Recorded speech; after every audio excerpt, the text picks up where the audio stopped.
এবার যে খবরের দিকে নজর রাখবো, যোগেশ চন্দ্রের ছোঁয়া এবার হরিণঘাটায় পুলিশি পাহারায় স্কুলের ভেতরে চলছে পুজো। এই বেনজির ছবির ঠিক কি কারণ, এই বিষয় নিয়ে কথা বলবো। আমাদের সঙ্গে টেলিফোন লাইনে রয়েছে প্রতিনিধি রূপম। রূপম, এই পুলিশি পাহারায় স্কুলে সরস্বতী পুজো, এই বেনজির ছবির কারণ কি?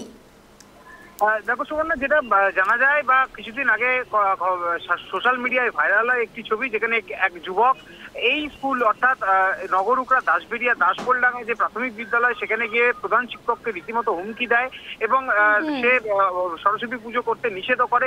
এরপরেই কিন্তু উত্তাল হয়ে ওঠে এলাকা এবং এলাকাবাসী এবং স্থানীয় প্রশাসন কিন্তু তৎপরতার সঙ্গে বিষয়টি খতিয়ে দেখে এবং সেখানে দেখা যায় এই যুবক কিন্তু একেবারেই মানে অনিয়ন্ত্রিত ভাবে সে সেখানে যায় এবং এলাকাবাসীর সঙ্গে কোনো রকম সম্পর্ক ছাড়াই সে এরকম ঘটনা ঘটিয়েছে। পরবর্তীতে পুলিশ প্রশাসন পদক্ষেপ নেয় এবং সেখানে পিস কমিটি গঠন করা হয় এবং স্থানীয় দুই সম্প্রদায়ের মানুষকে সঙ্গে নিয়ে একটি পিস কমিটি গঠন করা হয় এবং তারপরে সেখানকার যে হরিণঘাটার বিধায়ক অসীম সরকার, তাকেও সেই পিস কমিটিতে রাখা হয় এবং সেখানে এই পুজো করার সিদ্ধান্ত পরবর্তীতে নেওয়া হয়।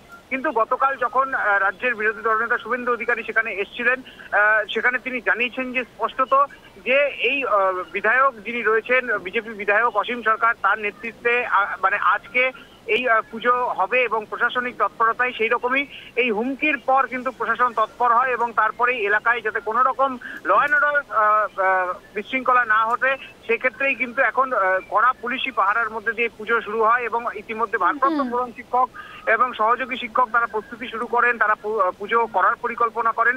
তবে যেটা বিদ্যালয় সূত্রে খবর, অভিভাবিকাদেরকে ভেতরে ঢুকতে দেওয়া হবে না, তারা দূরেই রয়েছে। তাই এই অভিভাবকরা তারা ঢুকতে পারছেন না, ছাত্ররা শুধুমাত্র যেতে পারছে, ছাত্রছাত্রীরা। এবং পুরো বিদ্যালয়ের তরফে সকলকে মিষ্টি মুখ করানো হয়েছে বাইরে দাঁড়ানো এবং গোটা এলাকায় পুলিশ পিকেট বসানো হয়েছে এবং যাতে কোনো রকম মানে অপ্রীতিকর ঘটনা না ঘটে, সেক্ষেত্রে কিন্তু রানাঘাট পুলিশ জেলা অতি তৎপরতার সঙ্গে পুলিশ একাধিক আধিকারিকদেরকে সেখানে মোতায়েন রেখেছে।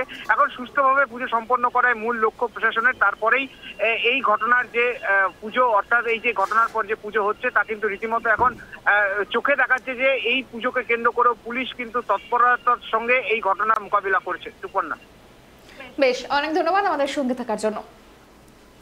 যোগেশ চন্দ্রের ছোঁয়া এবার নদিয়ার হরিণঘাটায় বাইরে পুলিশি পাহারা, স্কুলের ভেতরে চলছে পুজো এবং যেমনটা জানা গিয়েছে শুধুমাত্র ছাত্রছাত্রীরাই ভেতরে প্রবেশ করতে পারছে স্কুলের ভেতরে, বাইরে অভিভাবকদের প্রবেশ করতে দেওয়া হচ্ছে না। বাইরে পুলিশি পাহারা রয়েছে এবং যেমনটা জানা গিয়েছে নিরাপত্তাকে বজায় রেখেই স্কুলের মধ্যে চলছে পুজো।